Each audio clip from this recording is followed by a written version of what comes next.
प्रचार फेरीच्या निमित्तानं उपस्थित असलेले या जिल्हा परिषदेचे उमेदवार स्वाती श्रीकांत मदाळे आणि पंचायत समितीचे उमेदवार अभिजित किसन मोहिते या दोघांच्या प्रचारासाठी महाविकास आघाडी, त्यामध्ये स्वाभिमानी, उभाटा आणि राष्ट्रवादी आणि काँग्रेस हा उमेदवार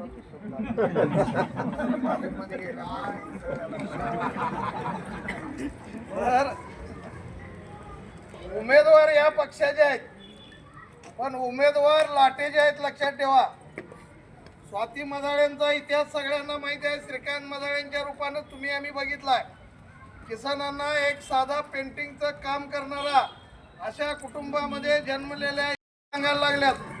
त्या दुसऱ्या विरोधी उमेदवाराची जी गाडी 4 महिने झालं गावात फिरायला लागल्या, ती गाडी त्यांच्याच उमेदवारांच्या अंगावर गेली एकदा पैशामुळे. होय, त्याने वेगळे आलते.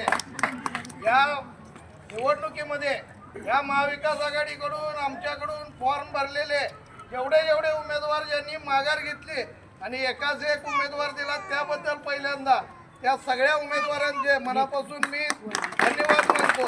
दगडूचं पण धन्यवाद मानतो, दगडू पण फॉर्म भरला होता.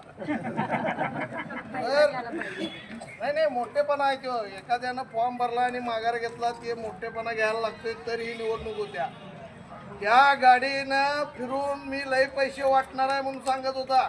फक्त आत्ता मगाशी घनश्यामनं सांगितल्यासारखं नेत्यांच्या खिशातच पहिला गेल्यात. लोकांच्या हातात किती येणार आहेत माहीत नाही. पण तुम्ही एवढं करा, लईच जर मस्तीनं वाटायला लागला, हे तुम्हाला सांगायला लागलोय, लईच जर मस्तीनं वाटायला लागला, कानपडात द्या आणि काढून घ्या. मी काय सांगायला लागलोय, हे लाटगाव आहे, कुणाच्या बाबाची जागीर नाही. मागे असलेल्याची पण सांगतो, त्यांच्या हिंमत असली तर अडवायला या. ह्याच गावातला मी पण आहे. ज्याला असली नाटकं करायला लागलाय, कामं करणार आहे. 2000 कोटीची कामं केली, 3000. मग कशाला पैसे वाटायला लागतात? गोरगरिबाची चेष्टा करताय काय? निवडणूक दम असली, उमेदवारांच्या जीवावर जगायची, लढायची आणि मग जिंकायची. याला पैसे दिलो, त्याला पैसे दिलो, तुमच्या गरिबीची चेष्टा करायचं काम होणार आहे. इथं आलेले जेवढे आहे सा, आता जातो घरात बसतो, भोवतीच्या 5 बायकांनी 5 माणसांनी समजावून सांगा, स्वातीचं चिन्ह आहे रिक्षा, अभिजितचं चिन्ह आहे हात. विजयभोजी येणार आहे की नाही? विजयभोजी कुठं आहे? मजरेवाडीला सांगायचं, आमच्याकडे काय नाही. बस्तवाडला सांगायचं, त्याचा काही संबंध नाही. ते काय आहे नाही ते सांगतो म्हणून शेवटच्या दिवशी सांगितलं होतं. नक्की दोन्ही उमेदवार निवडून येणार आहेत. फक्त आज आणि उद्या हे स्वाभिमानासाठी आम्ही त्यांच्या पाठीमागे राहायचं ठरवलेलं आहे. साधी गरीब माणसं यापुढे निवडणुकीला राहू शकणार नाहीत. जर आता स्वाती आणि अभिजित निवडून आला नाही, तर इथनं पुढं तुम्ही आम्ही निवडणुकीचं नाव घ्यायचं नाही.